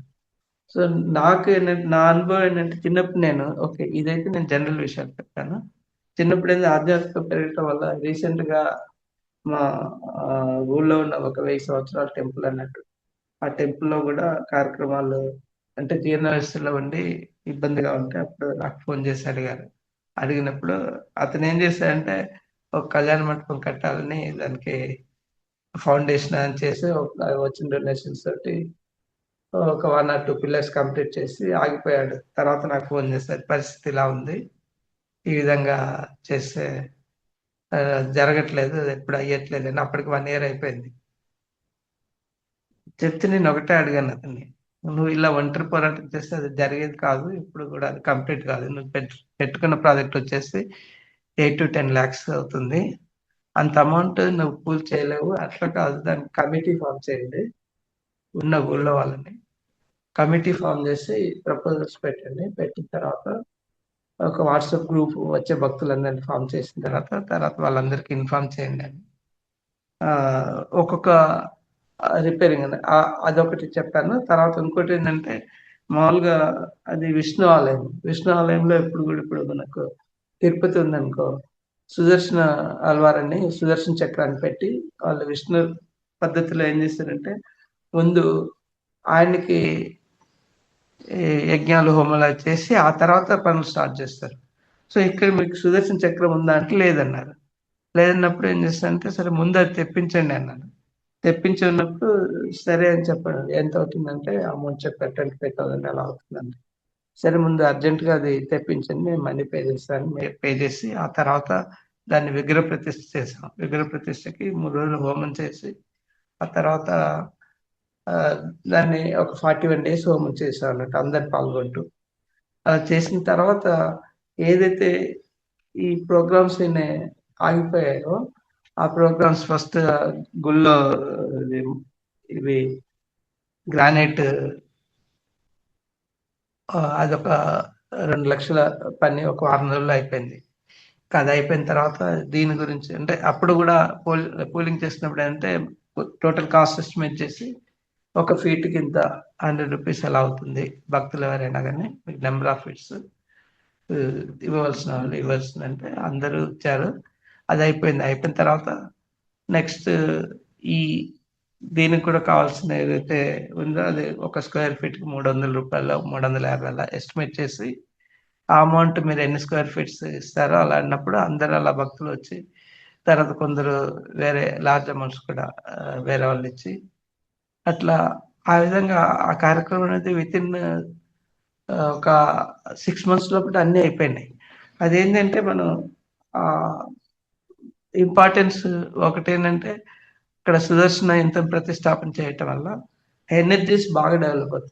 ఇప్పుడు మనమైతే ఇక్కడ ధ్యానమయజ్ఞం చేసే ముందు ఏదైనా కార్యక్రమాలు పిరమిడ్ కట్టాలన్నా గూడా మన వాళ్ళు ఏం చేస్తున్నారంటే అందరూ సామూహిక ధ్యానం చేస్తున్నారు ప్రపంచం మొత్తం మీద. ఆ కార్యక్రమాన్ని ముగింపు అంటే కంప్లీట్ చేసేందుకు. ఏ కార్యక్రమం మనం చేయాలన్నా దానికి తగ్గ ఎనర్జీస్ అనేది డెవలప్ కావాలి. సో, ఆ ఎనర్జీస్ డెవలప్ అయ్యేందుకు మనకి వివిధ రకాల పద్ధతులున్నాయి. ఏంటంటే హోమాలు చేయటము, తర్వాత మంత్రోచ్చారణ చేయటము, తర్వాత సామూహికంగా ఆహ్, ఈ కార్యక్రమాలు చేయటము. అందులో ధ్యానం అనేది హైయెస్ట్ ఎనర్జీ. ధ్యానాలు చేయటం. ఇలా ఎప్పుడైతే ఆ సైన్స్ అనేది మనం అర్థం చేసుకొని దానికి తగ్గట్టుగా ఆ ఎనర్జీస్‌ని మనం పూల్ చేసామనుకోండి అక్కడ పనులవుతాయి. ఎందుకంటే ప్రకృతి మనకు సహకరిస్తుంది. ఆ ఎనర్జీస్ మన ప్రకృతికి సానుకూలంగా ఉన్నవి. సో, అది ఒకటి నాకు రీసెంట్‌గా అంటే ఒక 4 ఇయర్స్ బ్యాక్ ఇలా ప్రతిష్టాపనలవన్నీ. అదయిన తర్వాత గూడా దానికి తగ్గ ఇది గూడా ఏంటంటే నాకు అనుభూతి కలిగింది స్వప్నంలో. ఏందంటే ఆ చుట్టుపక్కల ఏరియా అంతా జీర్ణ వ్యవస్థలో ఉంది. అది డెవలప్‌మెంట్ కావట్లేదు. సో, నాకేంటంటే ఈ ఆదిశంకరాచార్యులు గారు ఎప్పుడైతే ఆయన పరకాయ ప్రవేశం చేసినప్పుడు గిట్టని వాళ్ళు ఏం చేస్తారంటే దాన్ని దహించేందుకు అన్నీ రెడీ చేసి ఆయన్ని శరీరాన్ని కాల్చేందుకు ప్రయత్నిస్తారండి. సో, అది అప్పుడు తెలుసుకొని ఆయన లక్ష్మీనరసింహుడిని కరావలంబన స్తోత్రం చేస్తారు. చేసినప్పుడు ఆయన్ని లక్ష్మీనరసింహ స్వయాన వచ్చి ఆయన అక్కడి నుంచి షిఫ్ట్ చేసి ఆయన్ని కాపాడతారు. సో, ఆ సంఘటన గుర్తుండి తర్వాత నాకు కల్పన అంటే ధ్యానంలో గూడా అంటే స్వప్నంలో స్వామి నాకు దర్శనం ఇచ్చారు. అప్పుడేం చేశానంటే ఆహ్, త్రినేత్ర లక్ష్మీనరస్వామి విగ్రహాన్ని ప్రతిష్ఠ చేశాము. దానికి తోడుగా వేరే వాళ్ళ భక్తులు గూడా అంటే సరస్వతి, తర్వాత గరుడ, ఇంకా మిగతా అంటే సుబ్రహ్మణ్య స్వామి, ఈ ఇలాంటి విగ్రహాలన్నీ అన్ని ప్రతిష్ఠ చేశాం అన్నట్టు. అన్ని ప్రతిష్ఠ చేసి మళ్ళీ దానికి సంబంధించిన ఒక సంవత్సరం తర్వాత సంవత్సరంలో మళ్ళీ అడిగారు అతను. ఏంటంటే మీరు త్రినేత్ర నరసింహస్వామి అనేది మన తెలుగు రాష్ట్రాల్లో ఎక్కడ లేదు. ఒక తమిళనాడులో మాత్రమే ఉంది స్వయంభూ. తర్వాత కర్ణాటకలో ఉన్నారు. అయితే ఇది ప్రతిష్ఠ చేసిన తర్వాత ఆయన 6 మంత్స్‌లో మళ్ళీ అడిగారు. ఏంటంటే మీరు ఉత్స అదే మూలమూర్తినిచ్చారు. కానీ ఆయనకి కళ్యాణ ఉత్సవాలు అలాంటివి చేయాలంటే ఉత్సవమూర్తులు లేవు అని చెప్పన్నారు. సరే అని చెప్పని మళ్ళీ అప్పుడు శ్రీదేవి భూదేవి సమేత లక్ష్మీనరసింహుడు, మళ్ళీ ఆయన ప్రహ్లాద వరద గోవింద అంటారు కదా! అప్పుడు ప్రహ్లాదుడి విగ్రహం కూడా చేయాలని, ఎక్కడ ప్రహ్లాద విగ్రహం అనేది మనకు ఎక్కడ కనిపించదు మీకు. ఒక కదిరి క్షేత్రంలో తప్ప ఇంకెక్కడ ఉండదు మీకు. అందులో ఉత్సవమూర్తి అనేది అసలు లేనే లేదు ఎక్కడ కూడా. అయితే నేను ఫస్ట్ అవి ఆర్డర్ ఇచ్చాను. ఆర్డర్ ఇచ్చినప్పుడు వాళ్ళు నాకు క్వశ్చన్ వేశారు, ప్రహ్లాదుడు ఎలా ఉంటారని. ఇంకా అప్పుడు నేను ఏం చేశానంటే, నేను ఫస్ట్ ప్రహ్లాదుని కూడా వైట్ స్టోన్ లో తీసి చేస్తామని చెప్పి అనుకుంటే ఆయన ఒప్పుకోలేదు. ఎందుకంటే స్థలాభావము, మళ్ళీ దానికి నాకు వర్క్ పెరుగుతుంది. అలా కాకుండా మీరు ఇచ్చేది ఉత్సవమూర్తి అంటే, ఇంకా నేను ఏం చేశానంటే ఆ పిక్చర్ ని వాళ్ళకి ఎవరైతే చేస్తారో వాళ్ళకి పంపించాను ప్రహ్లాదుడిది. పంపించిన తర్వాత వాళ్ళు వ్యాక్స్ మోడల్ చేసి మళ్ళీ నాకు పిక్చర్ పెట్టారు. సో అది నేను ఓకే అన్న తర్వాత వాళ్ళు తయారు చేసి పంపించారు. సో ఈ మొత్తం 4 విగ్రహాలని మళ్ళీ అక్కడ ప్రతిష్ఠ చేసి ఆ కళ్యాణోత్సవాన్ని చేసి తర్వాత వచ్చేసామన్నట్టు. సో ఇదొక ఎక్స్‌పీరియన్స్ నా జీవితంలో మరపురాని ఎక్స్‌పీరియన్స్ అంటే ఆధ్యాత్మికతలో అవి జరిగిన తర్వాత ఇప్పుడు ఆ టెంపుల్‌లో అంతకుముందు నిత్య కార్యక్రమాలు చేయాలన్నా అతను ఇబ్బందిగా ఫీల్ అయ్యాడు. ఏదైనా ఫంక్షన్స్ వచ్చినప్పుడు గూడా అది చేయాలంటే చాలా ఇబ్బందిగా, అంటే ఆర్థికంగా ఇబ్బంది ఉండేది. ఇప్పుడు ఈ విగ్రహాలన్నీ ప్రతిష్ఠ చేసిన తర్వాత ప్రతి విగ్రహానికి దానికి సంబంధించిన ఇప్పుడు నక్షత్రాలకు ఏదైతే ఉంటుందో ఆ టైంలో వచ్చి అందరూ వాళ్ళకి కావాల్సిన అభిషేకాలు, పూజలు చేసుకోవటము. తర్వాత కార్తీక, మార్గశిర మాసాల్లో ఉత్సవాలు జరగటం. తర్వాత పిల్లలు సరస్వతి దేవి ఉంది కాబట్టి సరస్వతి అంటే మనం బాసర వెళ్ళాలి గదా! ఇక్కడే ఉంది కాబట్టి చుట్టుపక్కల వాళ్ళొచ్చి అక్షరాభ్యాసము. సో, అక్షరాభ్యాసం అవి చేసుకోవాలన్నా వాళ్ళకి కావాల్సిన ఈ కళ్యాణ మంటపం ఉంది కాబట్టి కళ్యాణం కానీ చిన్న చిన్న ఫంక్షన్స్ చేసుకోవటము. సో, అవి చేసుకున్నప్పుడు వాళ్ళు గూడా గుడికి ఏదో కొంత సమర్పించడం. సో, ఈ ప్రాసెస్‌లో ఏందంటే ఇప్పుడు ఆహ్, నిర నిరంతరంగా కార్యక్రమాలు జరుగుతున్నాయి. దానివల్ల అతను హ్యాపీ. తర్వాత చుట్టుపక్కల వాళ్ళకి గూడా కావాల్సిన సౌకర్యాలన్నొచ్చాయి. సో, అదొకటి నాకు జీవితంలో జరిగిన సంఘటన. ఆ తర్వాత నాకేంటంటే ఉద్యోగరీత్యా మొదటి నుంచి నేను ఆధ్యాత్మికత ఉన్నా. నాకు 98లో ధ్యాన పరిచయమైంది. సిద్ధి సమాధి యోగ ద్వారా. అప్పుడు అంటే అది సోహం మెడిటేషన్ అంటారు దాన్ని. ఇంకోటొచ్చేసి మనకు క్లీనింగ్ ప్రాసెస్‌లో వాళ్ళు బీజాక్షరం ఇచ్చేసి ఒక 15 నిమిషాలు చేస్తే మొత్తం బాడీ క్లీన్ అవుతుంది. ఆ తర్వాత సోహం మెడిటేషన్ అంటే మనం చేసే ఆనాపానసతి ఇదే అది సోహం గూడా. అంటే సోహం అని ఎందుకంటారంటే మనం శ్వాస పీల్చుకున్నప్పుడు సో అని వస్తుంది సౌండ్. వదిలేసినప్పుడు హమ్ అని వస్తుంది. సో, దానికి సోహం అంటే శివుడు ఏదైతే ధ్యాన ముద్రలు చేస్తారో అదే సోహం. దాన్నే ఇప్పుడు బుద్ధుడు చేసిందదే మన పత్రిజీ గారు కూడా ఆనాపానసతి అని చెప్పటం వల్ల కూడా మనం చేసే మెడిటేషన్ సోహం మెడిటేషనే. సో, అప్పుడు కాపోతే ఏందంటే నాకు ఎక్కువగా నేను సమయం అనేది నాకు భావం వల్ల ఎక్కువగా రెగ్యులర్‌గా చేసేవాడిని కాదు. సో, అదయిపోయిన తర్వాత నేను ఇక్కడికి రిటైర్ అయి 2015లో 16లో వచ్చాను ఇక్కడికి హైదరాబాద్‌కి. ఆహ్, మా క్లాస్‌మేట్ ఇక్కడ రాంబాబు అని ట్రస్టీ మెంబర్. సో, ఇక్కడికొచ్చినా మేమెప్పుడు మాట్లాడుకునేవాళ్ళం. ఆయన ఇలా పిరమిడ్ ఉంది. మీరు రావచ్చు కదా! అని చెప్పి చాలా సార్లు అడిగితే, ఒక 4 ఇయర్స్ బ్యాక్ నేను ఒకసారి చూద్దామని వెళ్ళాను. ఆ తర్వాత ఇంక అప్పటినుంచి వెళ్ళి కైలాష్ పిరమిడ్‌లో కింగ్ చాంబర్‌లో కూర్చున్న తర్వాత నాకు ధ్యానం అనేది దాని ఎఫెక్ట్ అనేది నేను చాలా అనుభవించాను దాన్ని. శక్తి పాతం అనేది జరుగుతున్నప్పుడు. ఇంకా అప్పటి నుంచి ఈ వర్క్షాప్స్ రెగ్యులర్‌గా పార్థివ పిరమిడ్‌లో జరుగుతున్నప్పుడు అక్కడికి వెళ్ళటము, వాటిని అటెండ్ కావటం, వివిధ మాస్టర్స్ ద్వారా జరిగే ఏ వర్క్షాప్ అయినా గాని నాకు కన్వీనియంట్‌గా టైం ఉన్నప్పుడు వెళ్ళి అవన్నీ ఆన్‌లైన్‌లో గాని, ఆఫ్‌లైన్‌లో గాని ఇలాంటివి అటెండ్ అవుతాను. ఫస్ట్ నేను ఆన్‌లైన్‌లో జూమ్ సెషన్స్ అటెండ్ అయింది. మన బెంగుళూరు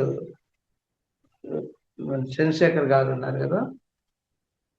వాళ్ళ ఆన్‌లైన్ కోర్సెస్ వ అది ఒక 21 డేస్ ప్రోగ్రామ్ అలా జరిగినప్పుడు గూడా నేను పాల్గొన్నాను. పాల్గొంటే అది అప్పుడు నాకు గ్రూప్ ఎనర్జీస్ ఆయనే చంద్ర గారి ఆయనే కండక్ట్ చేసేవాళ్ళు సెషన్స్.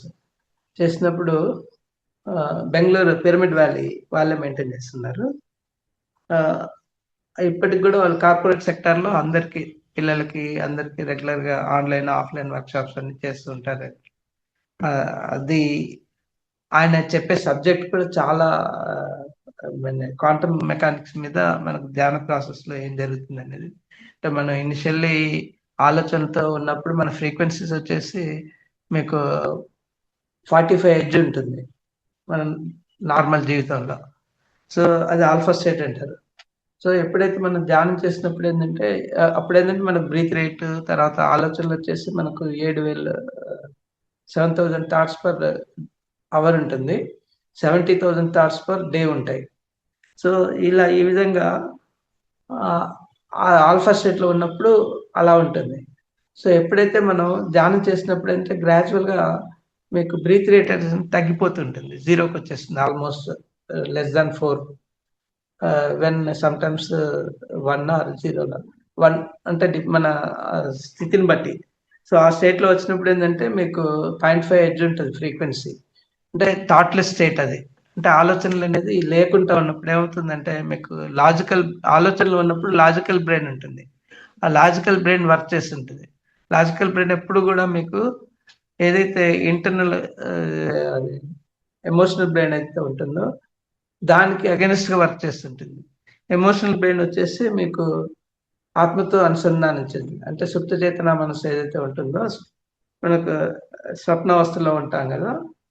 ఆహ్, ఆ స్థితిలో ఉన్నప్పుడు మీకు ఫ్రీక్వెన్సీస్ తగ్గి డెల్టా స్టేట్‌కెళ్ళిపోతారు. డెల్టా స్టేట్‌కెళ్ళినప్పుడు ఏమవుతుందంటే, ఈ లాజికల్ బ్రెయిన్ అనేది ఏదైతే ఆర్గ్యుమెంట్ చేస్తుంటుందో, వ్యతిరేకిస్తుందో అది జీరో అయిపోతుంది. జీరో అయినప్పుడు బ్రహ్మరంధ్రం ద్వారా మనకు కాస్మిక్ ఎనర్జీ లోపల ఎంట్రీ అయ్యి, డైరెక్ట్ మన ఈ సబ్‌కాన్షియస్ బ్రెయిన్ అయితుందో దాని ద్వారా మన శరీరానికి లోపలికి వెళ్తూ ప్రతి చక్రాన్ని మూలాధారం వరకు టచ్ అవుతూ ఏది ఆ ఎనర్జీస్ మన పైనుంచి రిసీవ్ చేసుకున్నది. తీసుకొని మనలో ఈ ఎనర్జీస్ అనేది 2,72,000 నాడులుంటాయి. ఆ నాడి మొత్తం అన్ని శుద్ధి అవుతుంది ఎనర్జీ బాడీలో. చక్రాలు గూడా యాక్టివేట్ అవుతుంది.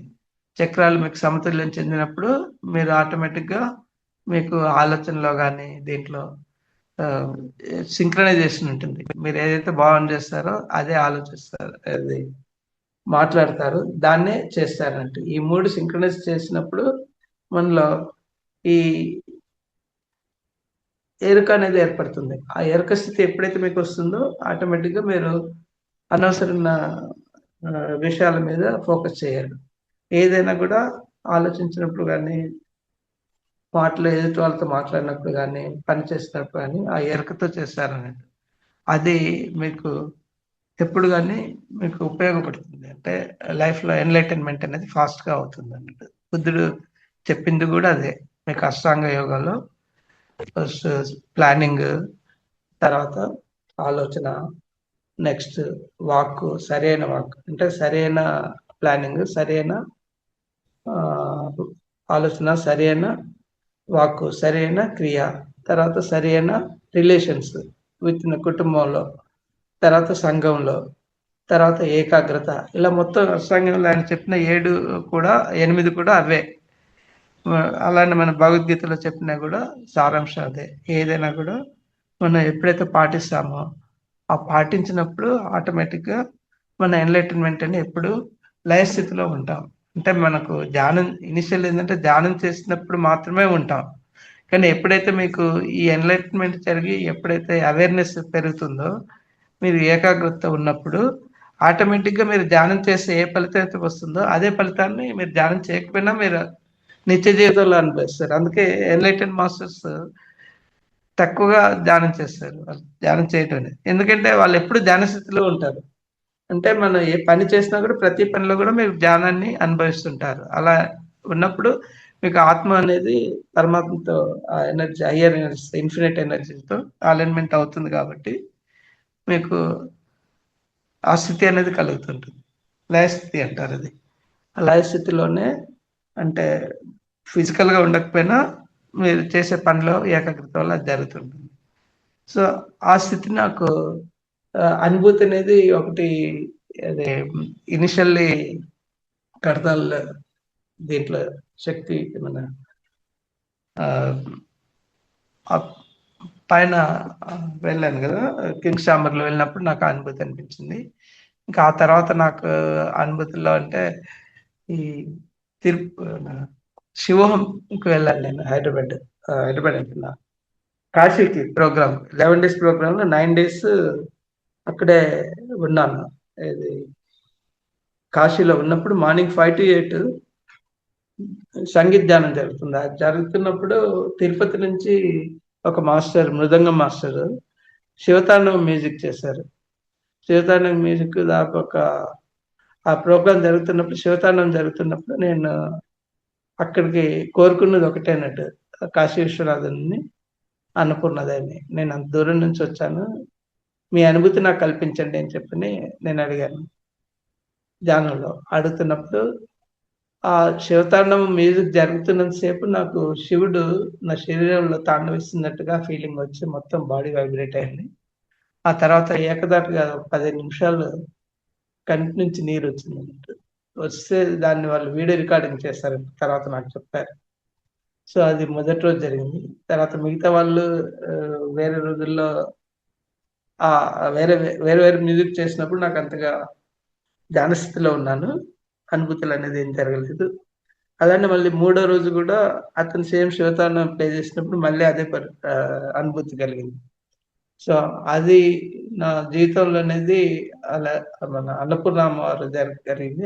వచ్చిన తర్వాత నాకు ఒక ఆలోచన వచ్చింది ఇక్కడికి తిరిగి వచ్చిన తర్వాత. ఎందుకు అంటే నాకు ఉన్న జ్ఞానాన్ని అంటే ఏదైతే ఆధ్యాత్మికంగా ఉంది, తర్వాత సైన్స్ పరంగా కూడా ఈ పిరమిడ్ ధ్యానం వల్ల నాకు వచ్చిన దానివల్ల ఏంటంటే ఆ మూలాల్లో ఏదైతే ఉందో లలిత సహస్రనామాలలో చక్రాల జాగృతి అనేది కూడా ఉంది, కుండల శక్తి జాగృతి. సో ఆ మూల ఎప్పుడైనా మనకు టీవీలో ఎక్కడ ఏ ప్రోగ్రాంలో ఏది చూసినా కూడా వాళ్ళు ఒక 5 minutes కంటే ఎక్కువ చెప్పలేరు ఏ శ్లోకాన్ని కానీ. అదే మనం ఈ పిరమిడ్ సైన్స్ ద్వారా తీసుకున్నప్పుడు ఒక్కొక్క చక్రాన్ని నేను హాఫ్ అన్ అవర్ కంటే ఎక్స్ప్లెయిన్ చేస్తున్నాను. ఎందుకంటే ఇక్కడ 1 hour టైం ఇస్తారు కాబట్టి ఒక 2 చక్రాలు అలా కవర్ చేసుకుంటూ. సో అట్లే భగవద్గీతలోని శ్లోకాలని, తర్వాత భాగవతంలోని ఘట్టాలని, సో ఒక్కొక్క దాన్ని మనం సైన్స్ పరంగా మన పురాతన ఏదైతే ఉందో ఈ ఆధ్యాత్మికత అనేది సనాతన ధర్మంలో ఉన్న ప్రతిదీ కూడా సైన్స్ అది. సో వాటిని వివరిస్తూ నేను క్లాసెస్ కండక్ట్ చేస్తున్నాను ఇట్లా. ఇప్పుడు ఈ మావతార్ ఫౌండేషన్, ఆ తర్వాత బయట పిరమిడ్ వాళ్ళకి పిలిచినప్పుడు కూడా అలా చేస్తున్నాను. సో వాళ్ళ ఫీడ్బ్యాక్ కూడా నాకు ఇంట్రెస్టింగ్గా అనిపించింది. సో అందరూ నన్ను రిక్వెస్ట్ చేశారు, మీరు చెప్పేది బాగానే ఉంది, మీరు దాన్ని పుస్తక రూపంలో మాకు ఇవ్వచ్చు కదా అని చెప్పని అడిగారు. సో నేను మొదట్లో ఏంటంటే దాన్ని ఇంగ్లీష్లో రాసుకున్నాను చాలా వరకు. సో దాన్ని ఇప్పుడు తెలుగులో అనువదించి ఇప్పుడు ఆల్మోస్ట్ బుక్ స్టేట్కి రెడీ అయింది. సో ఒకసారి అది కంప్లీట్ అయిన తర్వాత పుస్తకం ప్రింట్ చేయాలనుకుంటున్నాను. సో ఏదైతే నా సెషన్స్ దీని మీద జరిగినాయి కదా, లలితా సహస్రనామం కుండలిని అవేకనింగ్, దాన్ని మొదటి పుస్తకంగా నేను తీసుకొస్తున్నాను. ఇంకా అది అయిపోయిన తర్వాత దీన్ని తర్వాత ఇంకా టైం ఫోకస్ చేసి మిగతా సెషన్స్లో ఏదైతే జరుగుతున్నదో దాన్ని కూడా ఇంకో పుస్తకంగా రాయాలని అనుకుంటున్నాను, రూపంలో తీసుకురావాలని. ఈ పుస్తకం రిలీజ్ అయిన తర్వాత అంటే ప్రింటింగ్ అయిన తర్వాత నేను మళ్ళీ నెక్స్ట్ సెషన్లో చెప్తాను. అదొక నాకు అనుభూతి, అంటే అమ్మవారు కల్పించిన అనుభూతి. అది నేనేంది నాకు ఎలా అంటే లలిత సహస్రనామాలు జరుగుతుంటే వింటూ ఉంటాను, కానీ నేను ఎప్పుడు చదివింది లేదు. సో ఎప్పుడైనా చదివినా కూడా మిస్సెస్తో పాటు టీవీలో సామెత్యం జరిగినప్పుడు అప్పుడు చదివాన్ని, అంతేగాని నాకు ప్రత్యేకమైన అనుభవం అంటూ దాంట్లో లేదు. కానీ ఎప్పుడైతే ఈ అనుభూతి అమ్మవారు కల్పించిందో అప్పటి నుంచి నేను ఈ అటెంప్ట్ చేస్తున్నాను. దీన్నే సేమ్ కంటిన్యూ చేయాలనుకుంటున్నాను. అంటే మన సనాతన ధర్మంలో ఉన్న సెషన్ ఏదైతే జ్ఞానం ఉందో దాన్ని సైన్స్ పరంగా ఎక్స్‌ప్లెయిన్ చేయాలనే భావనతోటి నా సెషన్స్ అన్నీ అలానే జరుగుతున్నాయి. అదొక అనుభూతి నాకు జీవితంలో జరిగింది. ఇప్పటికి గూడా నాకు అమ్మవారిని తలుచుకుంటే నాకు అనుభూతి జరుగుతుంది. అందులో మెయిన్‌లీ స్త్రీలకేంటంటే, వాళ్ళు వృత్తిరీత్యా ఇంట్లో ఏదైతే ఉంటుందో వాళ్ళకి ఇవ్వటమే తెలుసు. దేనికి గూడా కండిషన్స్ అనేది పెట్టరు. ఆ స్టేజ్‌లో అంటే వాళ్ళు అనాథ స్టేజ్ చక్రం ఓపెన్ అయి ఉంటుంది. ఎ ఎవరికైతే ఈర్ష్య, అసూయ, ద్వేషం అనేది 3 స్త్రీలు వదిలేస్తారో వాళ్ళెప్పుడు అనాథ చక్రంలో ఉంటారు. అంటే అన్‌కండిషనల్ లవ్. అంటే వాళ్ళు జంతువులకు గాని, మనుషులకు గాని ఆడుకున్న ఎవరికి గూడా కండిషన్స్ లేకుండా వాళ్ళకి ఇస్తూ ఉంటారు. సో, కాబట్టి ఆ ఇచ్చేతత్వం ఉండే స్త్రీమూర్తులకు ఎప్పుడైతే ఈ లలిత చదువుతారు గదా! చదువుతున్నప్పుడు అమ్మవారిని మీరు మాట్లాడొచ్చు. ఆమెతో అనుభూతి చెందొచ్చు. మీరు తపనతో కనుక ఆమెని పిలిచారనుకోండి, మీ ఇదేదైతే ఉందో ఆమెతో చెప్పినప్పుడు, ఆమె దానికి అనుభూతినిస్తుంది మీకు. సొల్యూషన్స్ ఇస్తుంది. ఎందుకంటే పురుషుడినే నాకే ఇచ్చినప్పుడు స్త్రీలకు ఈజీగా అవుతుంది. ఆ ఉద్దేశం ఈ మెసేజ్ వాళ్ళకి రీచ్ చేయాలనే ఉద్దేశంతోటే నేను ఈ పుస్తక రచన చేయటం అనేది జరిగింది. సో, సాధ్యమైనంత వరకు ఈ మెసేజ్ అందరికి చేరాలనే తపన నాది. సో దట్ ఏదైతే లలిత ఒక శివం ప్రోగ్రామ్‌లో ఒకామె వచ్చిందండి. శివంలో కాదు, వేరే ప్రోగ్రామ్‌లో వచ్చినప్పుడు మన మాస్టర్స్ అన్నారు. నేను ఒక 10, 15 సంవత్సరాల నుంచి లలిత చదువుతున్నాను. నాకేమి అనుభూతి కలగలేదు అని అడిగింది. అడిగితే సరే మంచిదని చెప్పి మీరు కూర్చోండి అని చెప్పి ఆమెతో ధ్యానం చేయించాడు ఒక హాఫ్ అన్ అవర్. ధ్యానం చేస్తే తర్వాత ఆమె అనుభూతులు అడిగితే ఆమె చెప్తూ ఉందన్నట్టు. నాకు అమ్మవారు కనిపించిందని. సో, అట్లా ఉంటుందంట. అంటే స్త్రీలకి ఎందుకంటే ఆల్రెడీ ఆ స్టేజ్‌లో ఉంటారు. కాపోతే ఎప్పుడైతే వాళ్ళు ప్రాపర్‌గా ఫోకస్ చేసామనుకోండి, ఈ విధంగా మన ధ్యానం ద్వారా, తర్వాత ఈ నాలెడ్జ్ ద్వారా వాళ్ళకి ఫోకస్ చేసినప్పుడు, వాళ్ళు నిజంగా ఫీల్ అవుతారు. ఫీల్ అయ్యి దాన్ని అనుభూతి చెందుతారంట. మన పీఎస్ఎస్ మూవ్‌మెంట్‌లో 80% లేడీస్ ఉండటానికి కారణం అదే అన్నట్టు. ఎందుకంటే వాళ్ళు ఆల్రెడీ ఆ 400 జన్మాస్ దాటి ఉన్నారు. అదే పురుషుల్లో ఏందంటే ఈగోయిజం, అహంకారం ఉంటుంది. ఆ అహంకారంతో ఏం చేస్తారంటే వాళ్ళు ఆహ్, ఎనర్జీ బ్లాక్స్ అవుతాయి.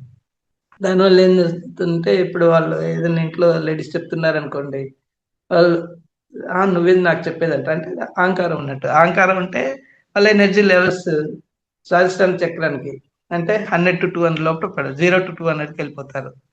సో, వాళ్ళంతట వాళ్ళే ఆ ఎనర్జీస్ అనేది పోగొట్టుకుంటారు. అది ఎప్పుడైతే మనం గివెన్ అప్ చేస్తామో, అది చేసినప్పుడు మన ఆ ఈగోయిజం అనేది జీరో చేసినప్పుడు మాత్రమే మనకు ఈ స్త్రీ ఏదైతే ఆత్మలో అంటే ఇలా పింగళ నాడులు ఉంటాయి కదా! ఆ 2 మీకు షార్ట్ అయిపోతాయి. పురుష స్త్రీ తత్వాలు సమంగా అయినప్పుడు అర్ధనారీశ్వతంలో. అది షార్ట్ అయినప్పుడు మీకు ఆటోమేటిక్‌గా మీకు సుషుమ్నా నాడి అవేకెన్ అయ్యి, ఆ తర్వాత ధ్యానం ద్వారా వచ్చే ఎనర్జీస్ 2 కలిపి లైన్స్ ఎళ్తాయి. దీన్నే ట్విన్ ఫ్లేమ్స్ అంటారు.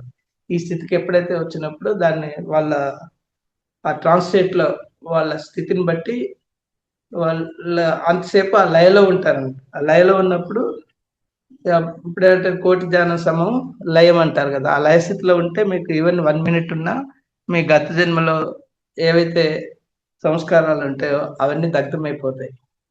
దగ్ధమైనప్పుడు మీకు ఆటోమేటిక్‌గా మీకు ఎన్‌లైటన్‌మెంట్ అనేది మళ్ళీ అసెన్షన్, పురోభివృద్ధి అనేది జరుగుతూ ఉంటుంది. అంటే మీరు తెచ్చుకున్న ఈ జన్మ ఎత్తినప్పుడు ఏంటంటే ఓన్లీ 20% ఆఫ్ అది ఫలితాలు, కర్మలు మాత్రమే తెచ్చుకుంటారు. మిగతా 80% అక్కడ మనకు అక్కడ కుప్పుంటుంది. సో, ఎప్పుడైతే మీరు లయ స్థితిలో ఉండి ఇలా చేస్తున్నప్పుడు ఆటోమేటిక్‌గా ఈ 20 అయిపోతది. ఆ మిగతా 80 కూడా దగ్ధం చేసుకున్నారంటే ఆటోమేటిక్‌గా మీరు ఒక ఎన్‌లైటెన్డ్ మాస్టర్ లాగా లైక్ పరమాత్మకి దగ్గరలో అంటే బుద్ధుడు గాని ఇలాంటివి ఆ స్టేజ్‌కెళ్ళిపోతారన్నట్టు. సో, అప్పుడు చేసినప్పుడు మీకు ఆటోమేటిక్‌గా ఆ స్థితిలో ఉంటారు. అదొకటి నాకు అనుభూతులలో. ఇంకోటి ఏంటంటే నేను రీసెంట్‌గా కైలాష్ మానసరోవర్ వెళ్ళాను. సో కైలాష్ మానసరోవర్ వెళ్తున్నప్పుడు అక్కడ మామూలుగా ఏంటంటే చిన్న వయసులో ఉన్న వాళ్ళు నడుచుకుంటూ వెళ్తారు. నాకు ఆల్రెడీ 70 ఇయర్స్ కాబట్టి 69 ఇయర్స్. సో వెళ్తున్నప్పుడు నేను అంటే ప్రికాషనరీగా నేను గుర్రం తీసుకున్నాను. ఎందుకంటే ఒక స్టేజ్‌లో నడుస్తాను, నడవలేను అనే డౌట్ లేకుండా గుర్రాన్ని తీసుకొని వెళ్ళానండి. వెళ్ళిన తర్వాత నాకు మొదటి రోజు వెళ్ళినప్పుడు అంటే ఫస్ట్ మనం కాయల్ ఇది మానసరోవర్‌లో ఏం చేస్తామంటే సౌత్ ఫేస్ చూస్తాం. అక్కడ మనకు మార్నింగ్ 2:30 నుంచి 2-2:30 మధ్యలో మీకు మూవింగ్ స్టార్స్ లాగా వచ్చి ఆ మానసరోవర్‌లో ఎంట్రీ అయ్యి అవుతుంటాయన్నట్టు. ఆహ్, అదొకటి.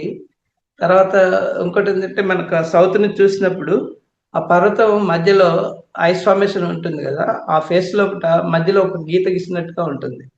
అది ఇండికేషన్ ఏందంటే అర్ధనారీశ్వరత్వం అక్కడ ఉన్నట్టు.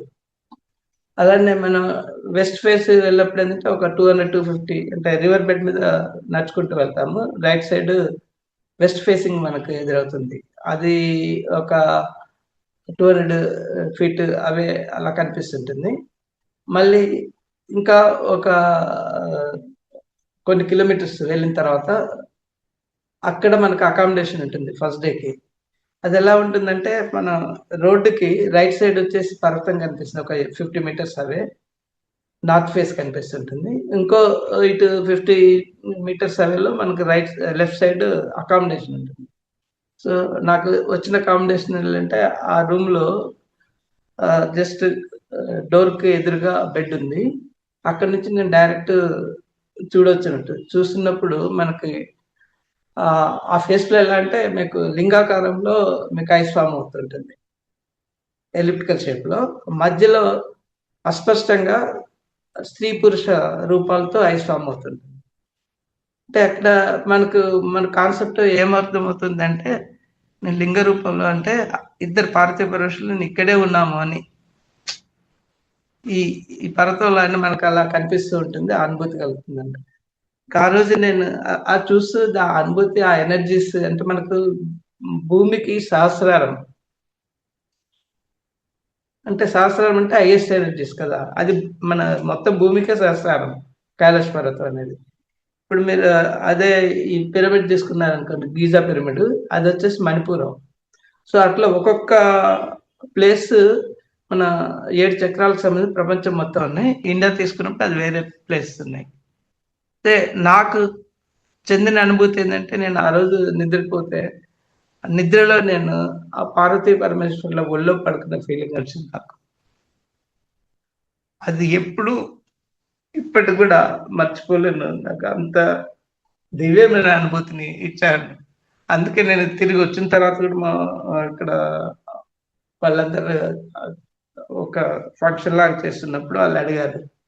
"మీ ఫీలింగ్ ఏంటి?" అని అడిగారు. అంటే అంటే నేనన్నాను నాకు అంటే 70 ఇయర్సే మాక్సిమం అక్కడ వాళ్ళు అలో చేస్తారు. 69 ఇయర్స్ 70 వస్తే అలో చేయరు.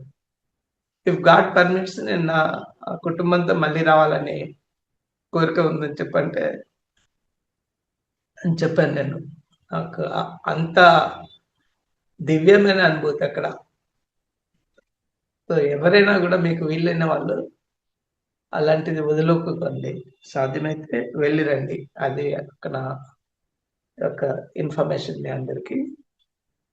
సో, ఈ మధ్యలో government of India China government అయిపోయింది కాబట్టి దాంట్లో ఈ ఆది కైలాష్ అంటే ఓం పర్వతం అక్కడి నుంచి గూడా దారి ఉంది. సో, త్రూ గవర్నమెంట్ ఏందంటే ఇప్పటి వరకు ఓన్లీ లాటరీ సిస్టమ్‌లో వచ్చిన అప్లికేషన్‌లో ఒక 10,000, 20,000 మందిని ఇటు నుంచి పర్మిట్ చేసేవాళ్ళు. ఇప్పుడు బహుశా దాన్ని ఎన్హాన్స్ చేయొచ్చు. ఒకవేళ ఆ దారి వెళ్తే మనకు ఖర్చు తక్కువుంటుంది. ఎందుకంటే అక్కడి నుంచి ఒక 50 కిలోమీటర్లే. అదొకటి. ఇంకోటి గవర్నమెంట్ ఆఫ్ ఇండియా తీసుకెళ్తుంది కాబట్టి అక్కడ చైనీస్ మానసరోవర్ పక్కనే ఉన్నాయి. చైనీస్ గెస్ట్ హౌస్‌లు గవర్నమెంట్‌యి. సో, అందులో అకామిడేషన్ ఇస్తున్నారు వాళ్ళకి. సో, ఫెసిలిటీస్ పరంగా గాని, ఇది గాని తక్కువ ఖర్చులో వెళ్లి రావచ్చు. అదొక అడ్వాంటేజ్. గవర్నమెంట్ ఆఫ్ ఇండియా ద్వారా వెళ్తే. సో, ఇదొకటి. నా యొక్క అనుభవాలు అయితే ఎక్కువ టైం తీసుకున్నాను. మీకు ఇబ్బంది ఏమైనా కలిగిస్తే క్షమించవలసింది. సో మీరేమన్నా నాన్ బాల్ ద్వారా క్వశ్చన్స్ అడగదలుచుకుంటే అడగండి.